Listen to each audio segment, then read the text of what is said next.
Lucas capítulo 24, a partir do versículo de número 13.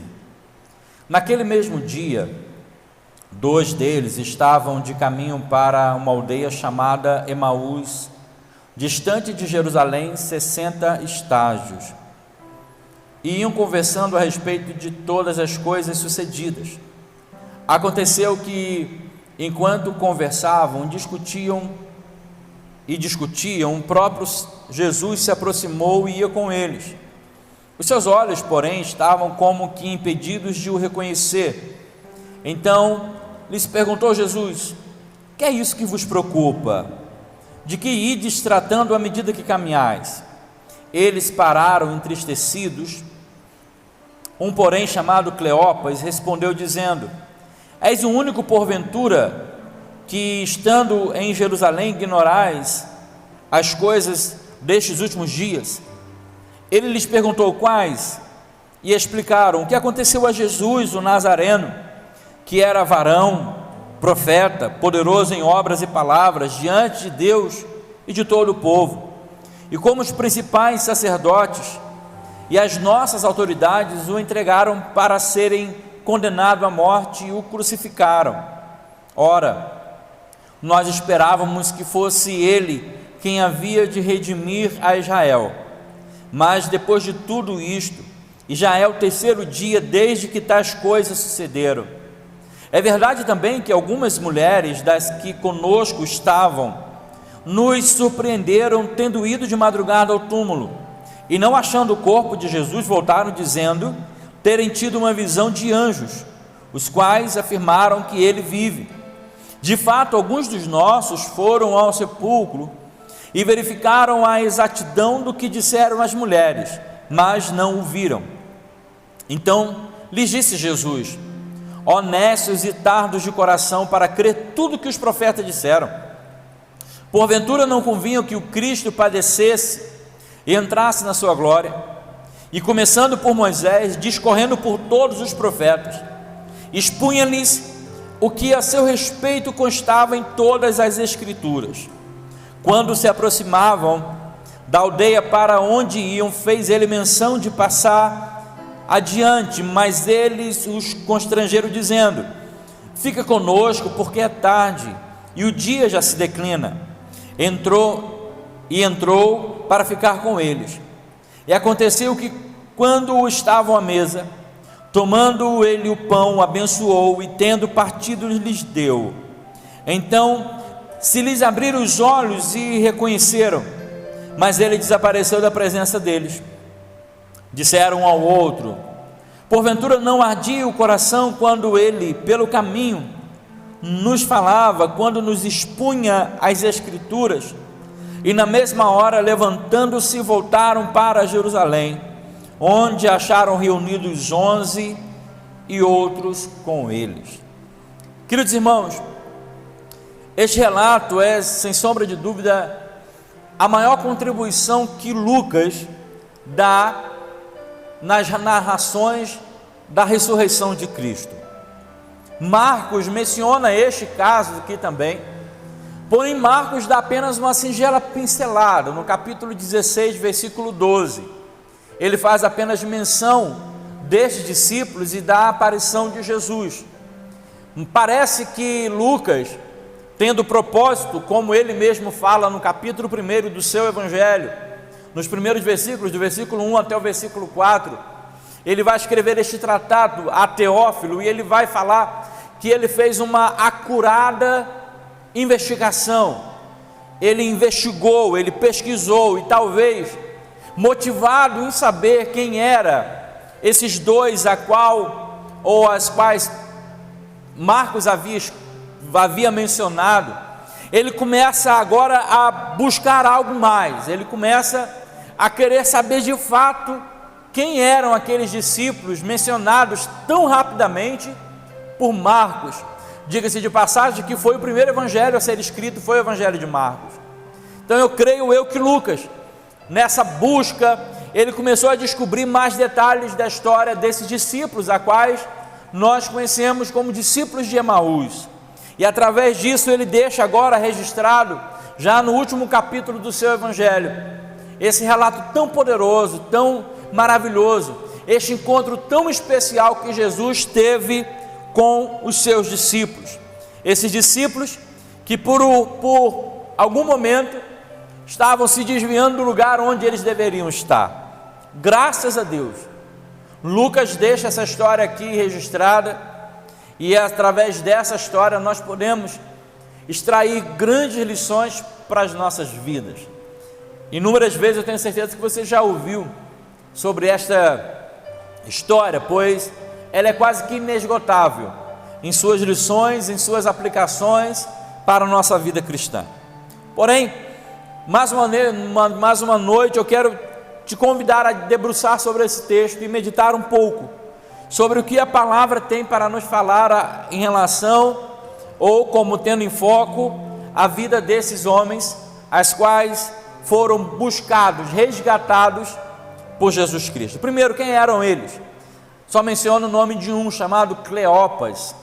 Alguns dizem que este outro discípulo, na verdade, embora fala discípulos, foi buscar os discípulos, mas há alguns estudiosos dizem que possivelmente era a mulher de Cleopas, tá? E que o fato de usar discípulos está usando no sentido genérico da palavra. A grande maioria dizem que fato era a mulher dele, mas sendo ou não importa, o importante é que tinham dois, e o que nós conhecemos é de Cleopas, né? Nós não sabemos muito dele, apenas sabemos o nome, e o outro fica meio que na nossa especulação, se era sua esposa, eu creio nesse ponto de vista, se era um outro amigo, se era um irmão, enfim. O que importa é que esses dois estavam decepcionados. O texto começa dizendo que eles estavam indo para Emaús, uma aldeia que ficava a 60 estádios de Jerusalém, traduzindo para nossas medidas atuais, a 11 quilômetros de Jerusalém. Era o domingo à tarde. Lembremos de lembrar que ele faz menção aqui a dois episódios. Ele faz a menção às mulheres que foram de madrugada para embalsamar o corpo de Cristo, e faz menção também aos outros discípulos. Esses outros discípulos eram Pedro e João, que foram também averiguar aquilo que as mulheres haviam dito, e chegaram lá, constataram de fato que tudo aquilo que aquelas mulheres haviam falado, de fato era verdade. Então esses homens aqui, ou esses discípulos, permita-me usar essa palavra aqui, essa frase, esses discípulos, eles estão voltando para casa já no domingo à tarde, porque eles já tinham visto o relato daqueles discípulos e também das mulheres que ali estavam com eles, mas o sentimento daqueles discípulos era um sentimento de tristeza, era um sentimento de decepção, na verdade, era um sentimento de frustração. Esses discípulos, que não fazia parte dos 11, mas eram discípulos, nós devemos lembrar que Jesus ele tinha outros discípulos além dos 11. Os 11 ele designou, chamou apóstolos, mas havia outros discípulos. A Bíblia faz menção de uma vez que o Senhor envia 70. Depois nós vamos ver que José de Arimateia era um discípulo de Jesus. O próprio Nicodemos também manifestou a sua fé pública como discípulo de Jesus no ato da crucificação, né? O homem que recebeu Jesus em sua casa no cenáculo, possivelmente também um outro discípulo, meio que secreto na Bíblia, mas estava lá. E esses homens eram discípulos. Essas pessoas aqui eram discípulos, mas eles tinham uma perspectiva diferente da qual ao Senhor Jesus havia mostrado para eles. Eles viram o seu Senhor sendo crucificado, sendo condenado, e depois de tudo aquilo, embora eles tivessem ouvido relatos que o corpo do Senhor não estava lá, ainda assim eles estavam muito decepcionados. Por que estavam decepcionados? Porque eles tinham uma expectativa de que Jesus seria o remidor de Israel no sentido político.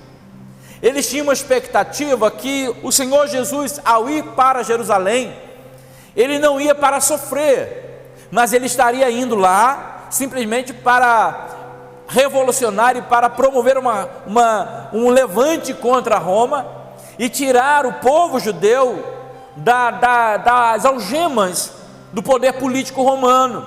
Essa era a expectativa daqueles discípulos. Eles mesmos dizem que nós esperávamos que fosse Ele que havia de redimir Israel. Só que não era essa a expectativa a qual o Senhor colocou nos seus corações. Por quê? Porque em momento algum, dentro do ministério de Jesus, Ele disse que o reino dele se estabeleceria desta forma, que o reino dele seria político. Diante dos seus algozes, Ele disse que o reino dele era um reino celestial. Ele várias e várias vezes Ele faz menção ao reino dos céus, ao reino de Deus. Então não era esse o propósito de Jesus vir e libertar o homem, libertar o judeu do jugo político de Roma. O que Ele veio para libertar o homem do jugo do pecado, sabe, libertar o homem da condenação eterna. Este era o propósito do Senhor. Mas esses discípulos tinham essa expectativa errada, tinham essa expectativa que não, em momento algum, mais uma vez eu digo, foi alimentada por Jesus. Se nós lermos 2 textos aqui do próprio Evangelho de Lucas, apenas 2, eu vou mostrar para vocês que em momento algum o Senhor Jesus havia omitido deles qual era o seu propósito. Em Lucas capítulo 9, no versículo 30 e o versículo 31, fala da transfiguração, e diz assim: e eis que 2 varões falavam com ele, Moisés e Elias, os quais apareceram em glória e falavam da sua partida, que ele estava para cumprir em Jerusalém. Aqui no Monte da Transfiguração, Moisés e Elias, transfigurado perante o Senhor, já anunciava o sacrifício, a entrega, a morte do nosso Senhor Jesus Cristo. Em Lucas ainda, capítulo 18, versículo 31, a Bíblia fala o seguinte, que Jesus tomou os 12, ele diz em versículo 31, tomando consigo os 12, disse-lhe Jesus: eis que subimos para Jerusalém, e vai cumprir-se ali tudo quanto está escrito por intermédio dos profetas, no tocante ao Filho do Homem, pois será ele entregue aos gentios, escarnecido, ultrajado e cuspido, e depois de o açoitarem, tirar-lhe-ão a vida, mas ao terceiro dia ressuscitará. Eles, porém, nada compreenderam acerca dessas coisas, e o sentido destas palavras eram-lhes encobertos, de sorte que não percebiam o que ele dizia. Embora os discípulos não pudessem entender, em nenhum momento o Senhor Jesus disse que eles deveriam esperar dele algo político, algo de Estado, uma revolução e um levante contra Roma, não. Então a expectativa desses discípulos era errônea acerca daquilo a qual o Senhor havia prometido. Eu entendo que hoje, da mesma forma, muitas pessoas têm tido a sua fé abalada, têm tido a sua vida cristã balançada, porque estão colocando uma expectativa na igreja que não é a real expectativa a qual devem ter. Estão colocando uma expectativa no próprio Jesus que não é para eles terem. Deixe-me dar alguns exemplos. Em nenhum momento na Bíblia nós vemos que o Senhor Jesus dizendo que ele iria morrer para nos dar riquezas, para nos dar uma vida isenta de problemas. Em nenhum momento. Então essa história de falar, eu venho para Jesus que vai acabar com meus sofrimentos, na verdade é uma visão equivocada. Pelo contrário, Jesus já nos advertiu: no mundo tereis aflições, mas tem de bom ânimo. A vida cristã é uma vida muito mais de luta do que de vitórias em si. Porém, embora nossas lutas podem nos abater constantemente, nós estamos como Paulo, crendo que a nossa luta, a nossa momentânea tribulação, produz para nós um eterno peso de glória, acima de toda e qualquer comparação. Nós sabemos que, como foi lido aqui no início, que mesmo que haja lutas, mesmo que o inimigo se levante contra nós, e isso vai acontecer durante toda a nossa jornada na terra, nós também cremos que o nosso descanso é a glória, que o nosso destino é estar na presença de Deus, e lá Ele enxugará dos nossos olhos toda lágrima, e lá não haverá mais dor, não haverá mais luto, não haverá mais pranto. Então a nossa expectativa em Cristo não é para as coisas terrenas, as nossas expectativas são para as coisas espirituais. O apóstolo Paulo, ele nos diz, ele nos alerta que nós não somos guiados por vista, porque aquilo que se vê é temporal. Nós somos guiados por fé, porque aquilo que o Senhor tem reservado para nós, os olhos não viram, os ouvidos não ouviram, nem penetrou no coração do homem, porque é algo sublime, algo maravilhoso. É ali que nós temos a redenção completa de nossa alma, ali que nós vamos realmente receber a coroa da nossa vitória. Não é nesta terra, mas é no futuro, é na glória. Então nós devemos entender que a nossa expectativa é essa. Ao nos aproximarmos de Cristo, não podemos buscar nele outra coisa que não seja a salvação da nossa alma. Ao nos aproximarmos de Cristo, ao vermos o sacrifício vicário, ao olharmos para aquilo que Ele fez na cruz do Calvário, o nosso foco tem que ser a redenção dos nossos pecados e a salvação eterna da nossa alma. Não podemos vir para a igreja achando que a nossa vida financeira vai melhorar, ou emocional vai melhorar, ou sentimental vai melhorar. Não, irmãos. Muitas pessoas se decepcionam porque acham que a igreja é um lugar de pessoas perfeitas, porque a igreja é um lugar de pessoas que não têm falhas, e isso causa decepção nas pessoas. Muitas vezes as pessoas criam uma expectativa que não está na palavra, que não está na Bíblia, e muitas vezes alimentada pelo próprio desejo do seu próprio coração, coloca na igreja, coloca em Cristo uma expectativa que não foi alimentada pelo Senhor, que não foi pregada por Ele, que não foi ensinada por Ele.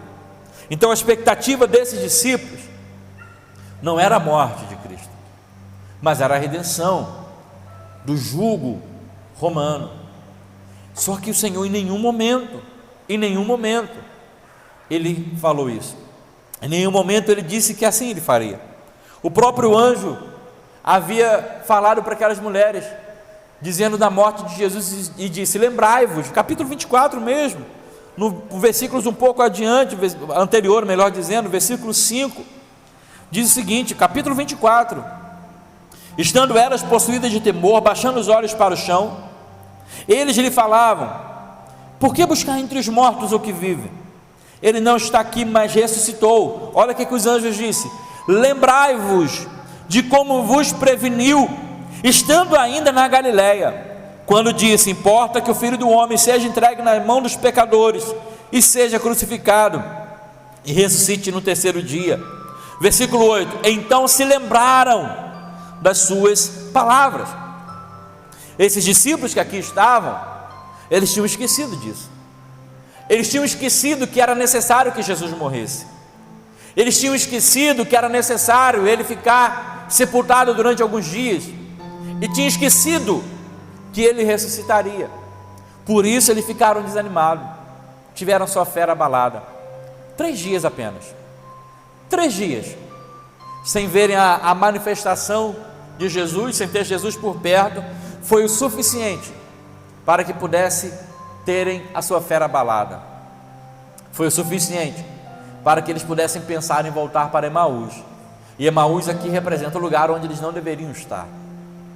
Eu tenho pensado nesses últimos dias sobre esse tempo que nós vivemos, quase 4 meses sem ter um culto presencial, quase 4 meses apenas transmitindo o culto pelas redes sociais. 4 meses, 120 dias. Eu tenho, irmãos, estado muito ansioso para o retorno da igreja, muito ansioso, mas eu também não posso negar que também estou apreensivo. E qual é a minha apreensão? É de saber quem é que vai voltar, quem é que vai retornar, porque muitos não vão voltar. Muitos são como crianças que não conseguem andar sozinhos com as suas próprias pernas. Muitos não vão voltar para as igrejas porque saíram debaixo da tutela do pastor durante algum tempo e enfraqueceram. Muitos vão querer colocar desculpas em inúmeras coisas para não voltar, assim como esses homens aqui, assim como esses discípulos aqui, que por 3 dias ficaram sem ver a manifestação de Jesus. 3 dias fizeram que ele viesse retroceder para Emaús, que era o lugar que eles não deveriam estar naquele momento. Eles tinham que estar em Jerusalém aguardando a promessa. Assim vai acontecer na vida de muita gente que está dizendo: eu estou desanimado. Eu sei que muita gente vai vir, sei, pessoas até novas, pessoas até que estão ansiosas para o culto, mas muitos não vão. Por quê? Porque são pessoas que precisam de estar em cuidado constante, que a fé não está firmada em Cristo, que a fé está firmada no pastor. Porque o pastor não foi me visitar, eu não vou mais para a igreja. Porque o pastor não ligou para mim, eu não vou mais para a igreja.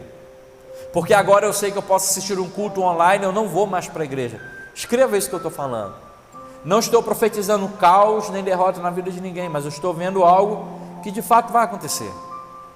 Sabe, muitos vão parar no meio do caminho.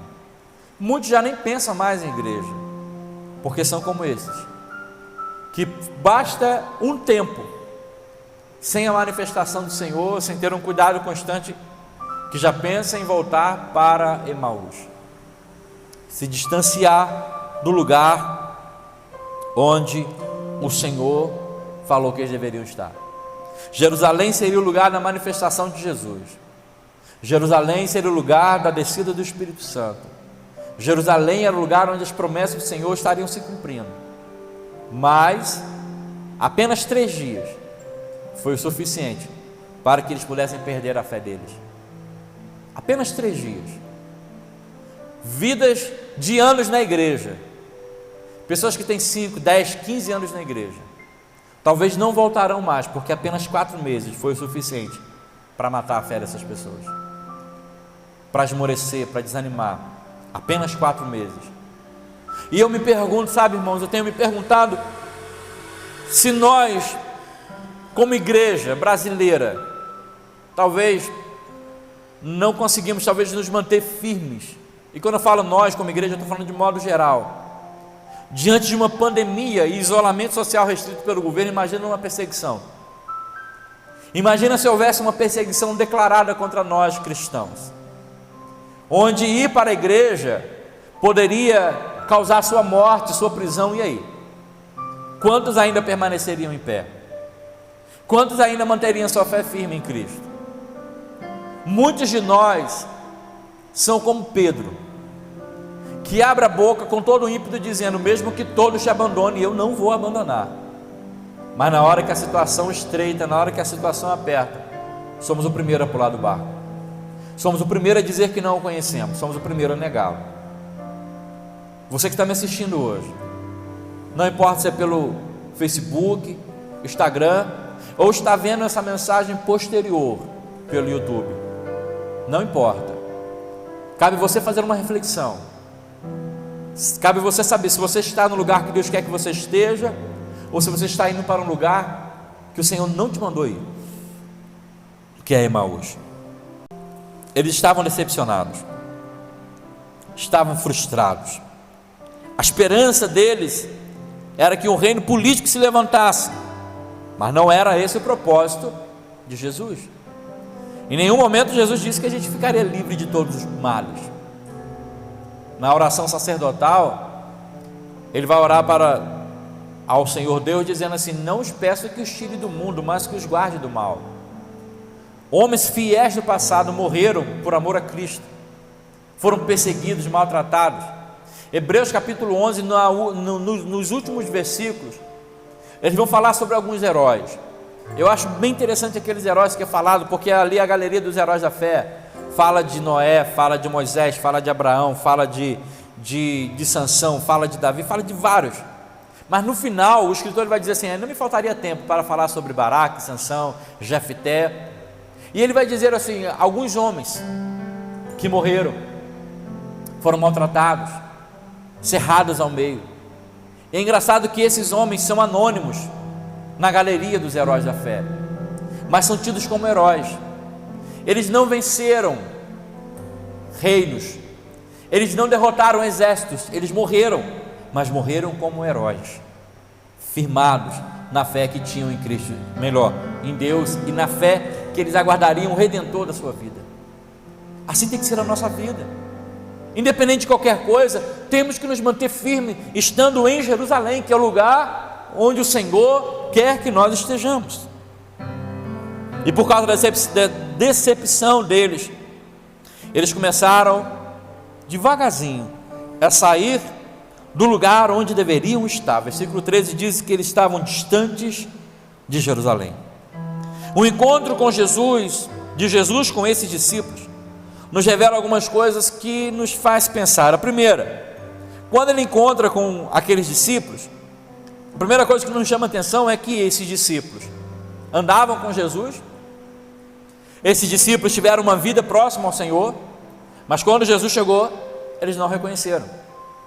Jesus estava andando ao lado deles, mas eles não reconheceram Jesus. E é bem engraçado isso, porque Marcos, no capítulo 16, como eu citei aqui no início, versículo 12, ele vai dizer assim: e Jesus se manifestou de outra forma a dois que estavam a caminhos de Emaús.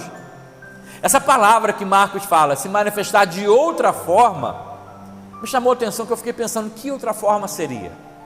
Marcos estava dando um relato de Maria Madalena, que foi a primeira a ver Jesus. Ali, ao Senhor Jesus se manifestar para ela, ele se manifestou como jardineiro, se apresentou, quem sabe, como um suposto jardineiro. Para esses discípulos, Jesus se apresenta como um companheiro de viagem.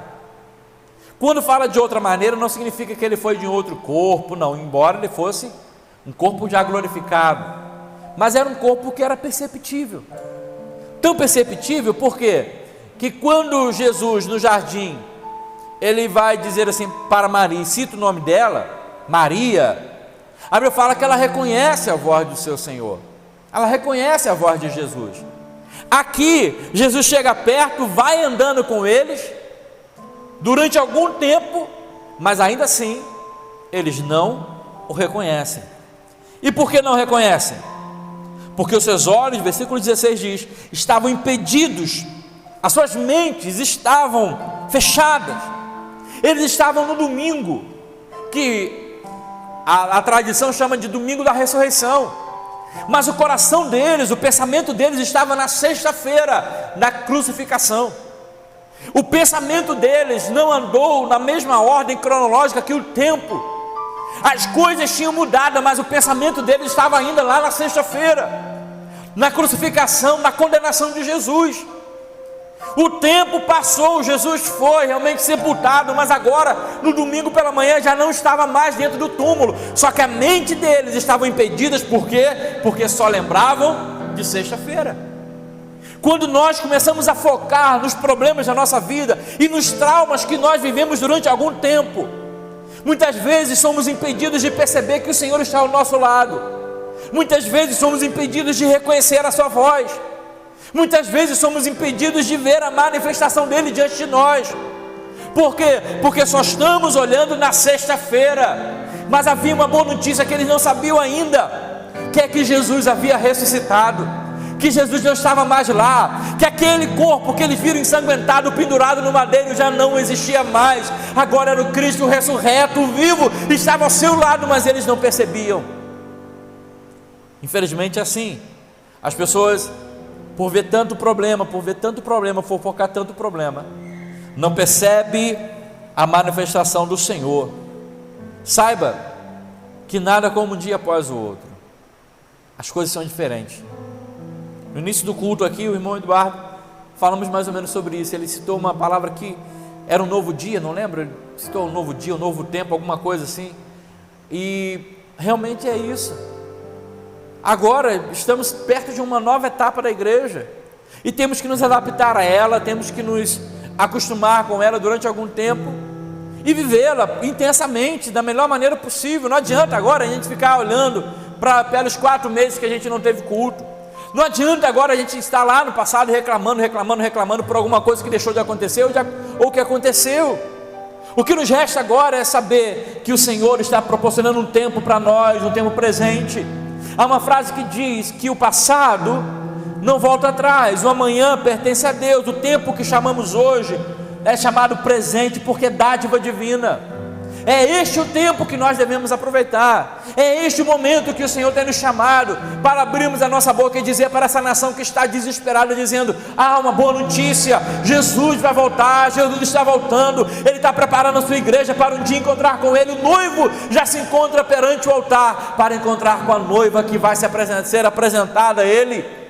Então há uma boa notícia, só que seus olhos estavam impedidos.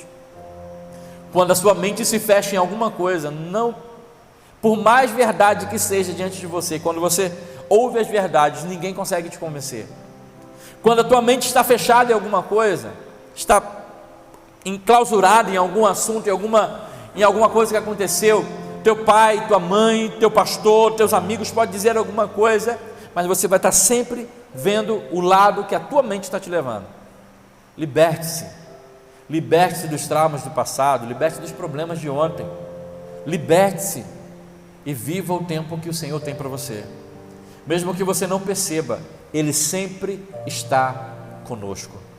Essa é uma promessa que o nosso Jesus disse: eis que estou convosco todos os dias, até a consumação dos séculos.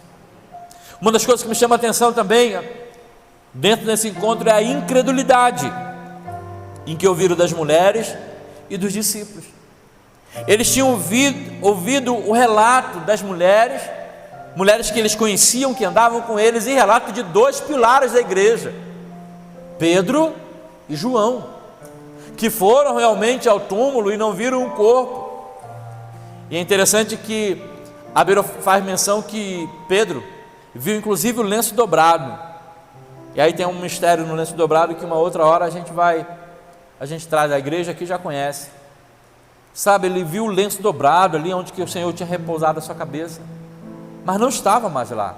Uma pedra grande que era difícil de ser removida, tinha sido removida, porque o Senhor havia operado, e eles não estavam acreditando. Às vezes, quando nós estamos focando muito o problema, mesmo que as pessoas falem em algo de bom e de verdadeiro para nós nos tornamos incrédulos. Tem crente que é incrédulo, tem crente que fala: isso não vai melhorar, isso não vai dar jeito, isso não vai dar certo. São pessoas incrédulas até naquilo que ouvem no próprio Senhor Jesus, até naquilo que ouvem dos seus irmãos na fé e de seus líderes. Mas vamos adiantar, temos pouco minuto. Foi necessário então, diante daquilo, uma intervenção de Jesus, para que eles compreendessem o que de fato tudo aquilo era necessário acontecer. E o primeiro, quando Jesus vai ver aquela situação, primeiro ele vai usar a palavra, do versículo 25 até o versículo 27, ele vai falar que de fato aquilo que aconteceu na vida dele já estava predito pelos profetas, era necessário aquilo acontecer. O Senhor Deus, Ele não foge à sua palavra. Se Ele escreveu, se Ele usou os profetas para profetizarem, assim iria acontecer.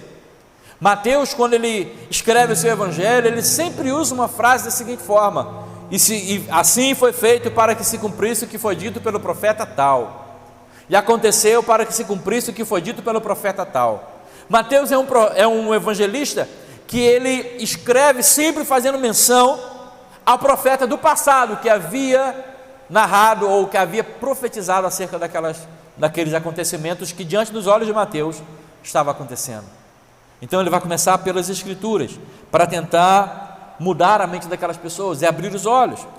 E a escritura, ela tem esse poder, é através da Bíblia Sagrada, é através das escrituras sagradas que nós possamos conhecer de fato Jesus, conhecer a sua obra, conhecer o que Ele quer para nós. Você só vai conhecer Jesus quando você conhecer a sua palavra, buscar na palavra dele o conhecimento verdadeiro, de fato quem Ele é, parar de querer saber quem Jesus é pela boca dos outros. Ele se revela através da sua palavra. A palavra do Senhor, ela é inerrante, ela é infalível, ela é eficaz. E ao olharmos e abrirmos a palavra de Gênesis e Apocalipse, ela mantém uma mensagem única, que é o plano de salvação e de redenção de Deus para com o homem. Em todas as páginas você vê isso, não se contradiz, não cai por terra a palavra, está sempre sendo verdadeira, e Jesus faz uso disso. E ele vai dizer, Lucas vai dizer o seguinte, que ele fala, expunha-lhe a seu respeito o que a seu respeito constava em todas as Escrituras. A segunda coisa que Jesus fez para se revelar e tentar resgatar esses discípulos que estavam indo para um lugar que não deveriam estar, era a revelação no partir do pão. A Bíblia fala que ele foi passando pela aldeia, dando que ia passar direto, eles os constrangeram a ficar em sua casa, ele entra e no partir do pão, eu não sei, irmãos, o que Jesus fez para que eles pudessem abrir os olhos. Eu não sei se Jesus mostrou a marca dos cravos, ou se eles viram. Eu não sei se Jesus teve alguma atitude ali ao partir do pão que era peculiar dele, tendo em vista que o Senhor já havia feito isso algumas outras vezes. Eu não sei, mas alguma coisa o Senhor fez que os seus olhos abriram. Talvez alguma coisa o Senhor está usando para que você possa entender que existe um plano para a tua vida, que existe um propósito em tudo isso que está acontecendo. Talvez alguma coisa o Senhor está usando para você em particular, e talvez o que Ele vai usar para você não é o que Ele usou para mim. Talvez é uma coisa íntima, sabe, peculiar, que só você precisa, e Ele vai te se revelar de alguma forma, para que você possa entender que tudo o que está acontecendo nesses últimos dias, como foi falado aqui por esses discípulos, está convergindo para que você possa o encontrar e o conhecer verdadeiramente. Ao perceberem tudo o que Jesus falou através da palavra e como Jesus se revelou, ao perceberem tudo, a primeira ação deles foi voltar para Jerusalém. Versículo 33 diz que eles voltaram para Jerusalém na mesma hora. Eles entenderam que Emaús não era o lugar deles. Emaús representa o lugar do desânimo, da frustração. Emaús representa retroceder. Emaús representa o lugar onde Deus não quer que você esteja. Emaús representa o lugar sem a promessa. Emaús representa o lugar onde você não vai ver todas as promessas se cumprindo. Emaús representa, no teu caso, o mundo, o esfriamento da fé, o ficar preso em casa. Mas ao perceber todas essas coisas, o que o Senhor quer que você volte para Jerusalém, porque ali é o lugar que você deve estar. A Bíblia fala que eles voltaram para Jerusalém, onde se acharam reunidos 11, e com ele e outros com eles. Aqui era uma igreja, eles tinham que voltar para o lugar de comunhão. Assim o Senhor está permitindo na tua vida. Volte para o lugar de comunhão, volte para o lugar onde os seus discípulos estão, aprendendo, tendo comunhão uns com os outros, porque é ali que Deus vai se revelar na sua vida. E eu quero concluir essa palavra. Talvez por causa desses últimos dias, os acontecimentos que estão diante de nossos olhos, tudo isso, seja na política, seja na economia, seja na questão da saúde, diante de tudo isso, talvez a tua fé seja abalada. Talvez pelo fato de você não ter podido cultuar esses últimos meses, a tua fé esfriou, e você talvez até tenha pensado em: eu vou parar, não vou mais para a igreja, eu não vou mais cultuar, não preciso mais, não consigo mais, para mim acabou. Eu quero dizer que o Senhor te colocou diante dessa rede social, diante dessa transmissão, que assim como Ele foi buscar os discípulos lá em Emaús, Ele vai agora na tua casa, Ele vai aonde você estiver. Essa palavra é para você que está pensando em parar, essa palavra é para você que está pensando em retroceder no caminho, essa palavra é para você que está pensando em largar o Evangelho, essa palavra é para você que está desanimado, essa palavra é para você que você pensava: eu não imaginava que isso ia acontecer, eu estou assim, eu estou assado. Essa palavra é para você. Não se frustre com nada que você tenha visto nesses últimos dias. Há um novo tempo para a tua vida, há um novo tempo para você. E Deus está fazendo algo na tua vida que certamente você sabe o que é, para te chamar a atenção, para que você venha voltar para o lugar de comunhão, para Jerusalém. Mesmo que você pense em desistir, eu quero que você entenda que Ele não desistiu de você. Ele não desistiu de você. Em hipótese alguma, Ele não desiste de você. Ele não desiste do teu chamado. Ele não desiste da tua vida. Ele não desiste do teu ministério. Mesmo que você esteja desanimado, indo para o caminho errado, mas Ele ainda assim, Ele manda você voltar para o lugar que você deve estar, que é Jerusalém. Volte para o lugar da promessa. Volte para o lugar da bênção. Volte para o lugar de onde você não deveria ter saído. Volte. E que lugar é esse, pastor? É um local físico? Não.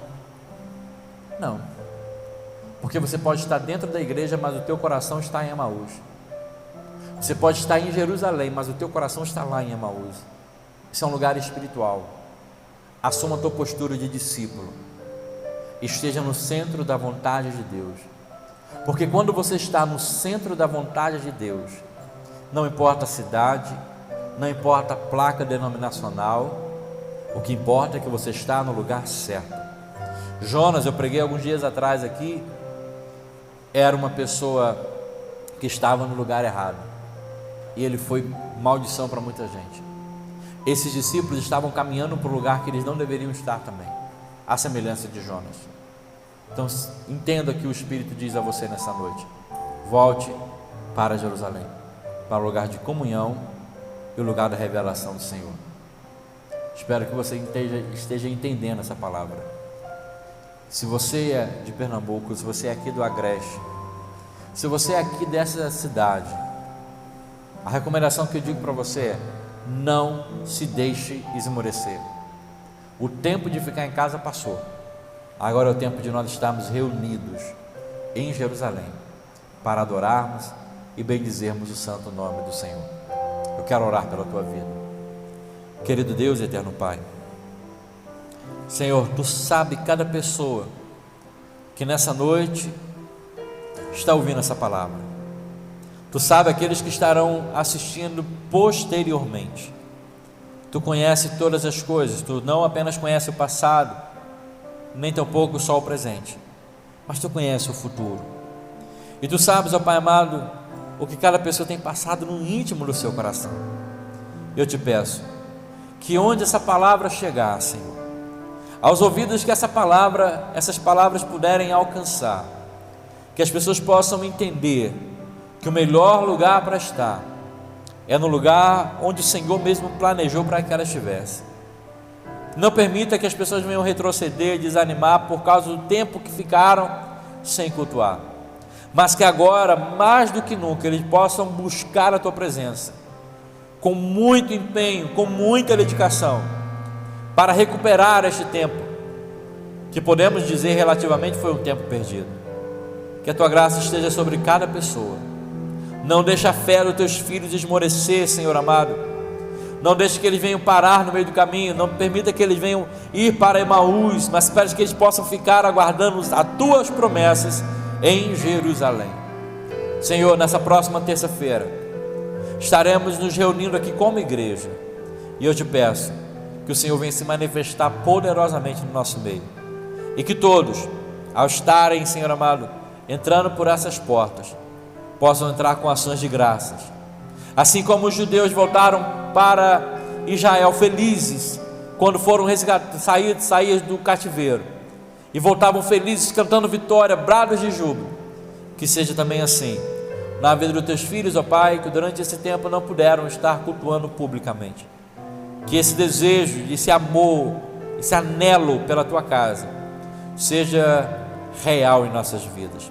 Abençoe cada pessoa que nos ouviu nessa noite, e que a Tua graça repouse sobre todos, e que o doce amor de Deus nosso Pai, a graça infinita e salvadora de Jesus Cristo seu Filho, as doces e benditas consolações do Espírito Santo repouse sobre todos nós, sobre cada pessoa que está nos ouvindo nessa noite, sobre todos os filhos de Deus que estão espalhados sobre a face da terra, desde agora e para sempre. Obrigado pela tua companhia.